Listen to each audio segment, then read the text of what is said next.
Hi, and welcome to this after action report, which in this case is a Makarov game. I'm playing bottom tier versus a lot of heavy battleships in this game. Let's get started. So you can see that I'm starting out on the flank. Hi, I'm Bumblebee. Nice to meet you. Let's just turn the volume down a little bit. I'm starting out on the flank here north of ACAP. There's a destroyer on each team, and destroyers are going to be my priority in this game because there's a lot of battleships. Enemy has a lot of heavy battleships, which is like a lot. They have 3 battleships and some heavy cruisers, and the Makarov doesn't have the best penetration versus heavy armor. So I'm moving down cautiously towards A while staying behind the island and just keeping an eye on the cap zones. I'm actually kind of expecting C to be contested as our destroyer moves in, because it tends to be so that the destroyers, if they would spawn on the same flank if there's only one. And now I'm turning in. You can see over at C here, if you look at the smallest minimap, our destroyer actually took C without any competition. So the enemy destroyer is not there. Now we see an Arizona, not opening fire right away, just taking the cap. Now I'm opening up, switching to high explosive, Confirmed hit. and now I'm just gonna pause a little bit here because I found the enemy destroyer, or rather he found us. So the enemy Luca Tarico is going around A. Let's just zoom in on this a little bit. He's going around A, and there we go. He's coming around A, and I'm just turning around away from the Arizona so I can kind of stern tank him a little bit, which the Makarov is very good at.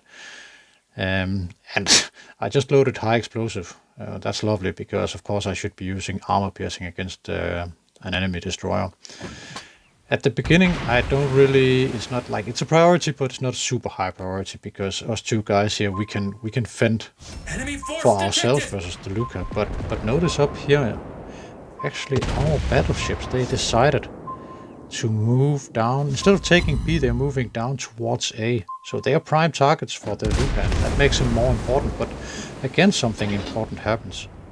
The enemy York, it went with the Luca Tarico. The Luca, he's like trying to turn away a little bit.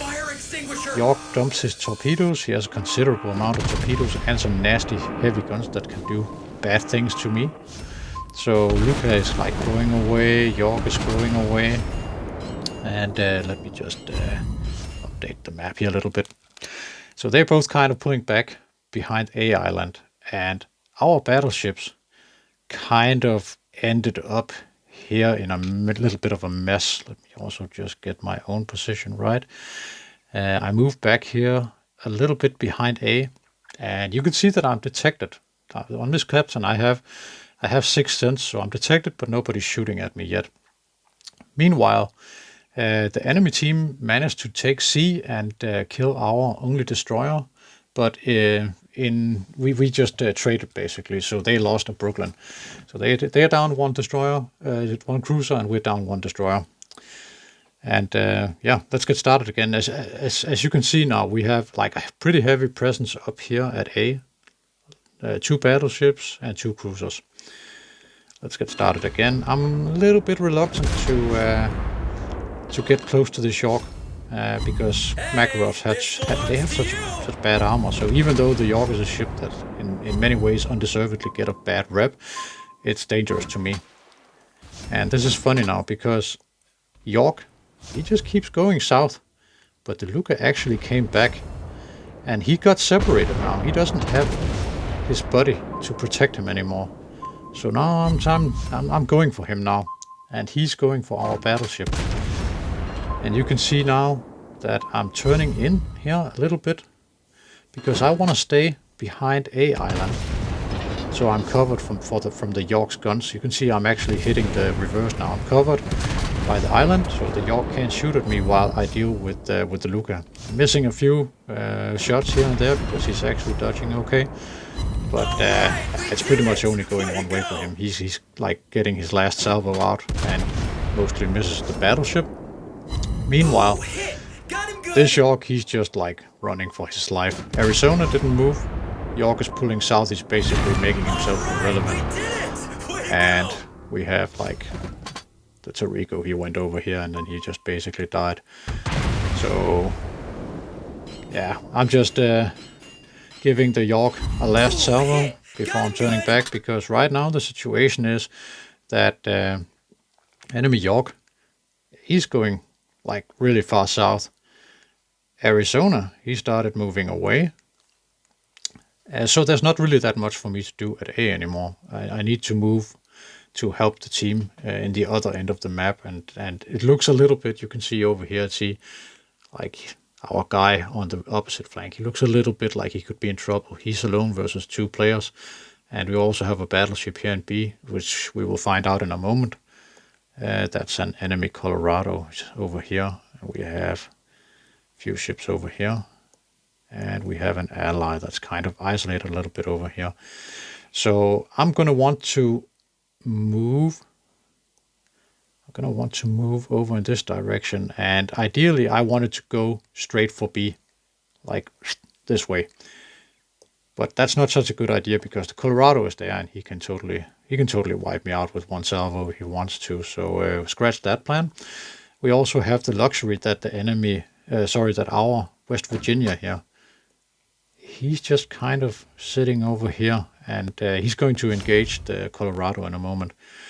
So the Colorado moving up towards my old spawn in this direction here, and he's pretty beat up.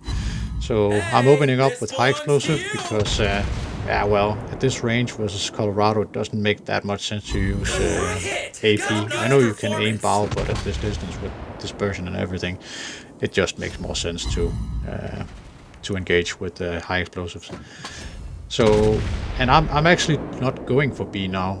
I decide to go north around this middle island to meet the Colorado because he's dying anyway. And it looks like my West Virginia is slowly moving towards B. In any case, we have superiority in terms of cap. We have 2 versus their 1 middle cap, and the B is gonna fall anyway.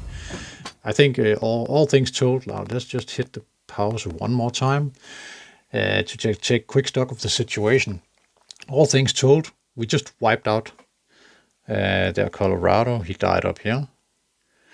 And down here we have like the York, he just went this way. That's fine. Bye, York. He just took himself more or less out of the map, out of the game. We have one of our battleships going this way, so he's also kind of out. And here we have still the West Virginia, and we have our own York. And the guy who was over here, he died. Too bad. We don't really know what the situation is at sea right now. So these guys, what happened to them? We don't know.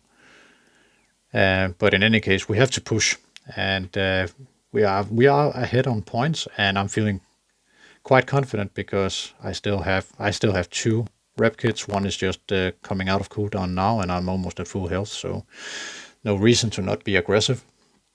Loaded back up with armor piercing and just kind of waiting to see what I will find now. So we came around the island now, and we're just moving down towards B. And just searching. Enemy Arizona went over here somewhere, so he's also kind of irrelevant. Means that we only have 2 enemies left to look for, unless these guys turn around. So there was a York and an Eintracht, so that's what I can expect to meet, an Eintracht and a King George. Didn't see them yet, but I can see that C is now starting to get capped. So at least they moved into the cap zone now. I know that much, and I'm swinging around to get my guns to bear while also having the possibility of getting behind the island here because both of the enemy ships, they are tier 7 heavy ships, and I can't take them one-on-one.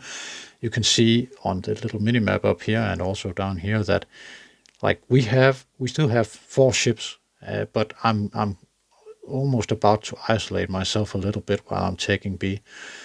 So that's a great way to get yourself murdered, to get a little bit eager and overextend. So I got killed many times that way. Now we see the Arizona pops up. I don't care about him. And Eindracht also pops up. And he is a little bit dangerous. He's coming around this way. Now he doesn't have torpedoes. And he doesn't have secondary guns. But he does have some main guns. And he has the planes that I need to worry about. King George coming around this way as well. This way. And we lost our York. He died over here. So somewhere in this area. I'm not too sure. I didn't see. Doesn't matter. And now you can see that I'm hiding behind this island here. And using my torpedoes with the light cone to kind of predict where these people are, where the enemy ships are going. And the Eindracht, he's smart. He also stays behind the island. But the King George, he pushes, and he's in good health, so he sees some food. Oops, sees some nice food.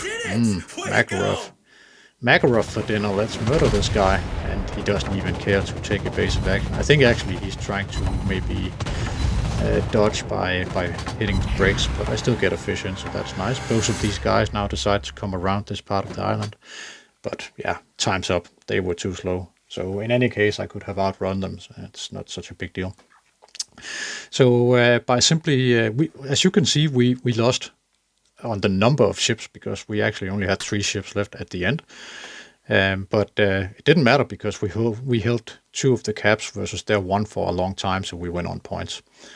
And despite being in the arguably the weakest ship in the game, still managed to secure the battle star by playing smart. So there were also some other guys playing smart, and yeah, I think the West Virginia did pretty good. Miyoko must be the guy who went out over by sea. He accounted well for himself, but in the end, so he accounted well for himself, but in the end he also died and actually didn't do that much for the game, even though he got to 2nd place. So yeah, that's a good example of how you can win a mid-tier game by playing a little bit smart. I hope you got something out of it, and I'll be making some more of these videos in the future, hopefully.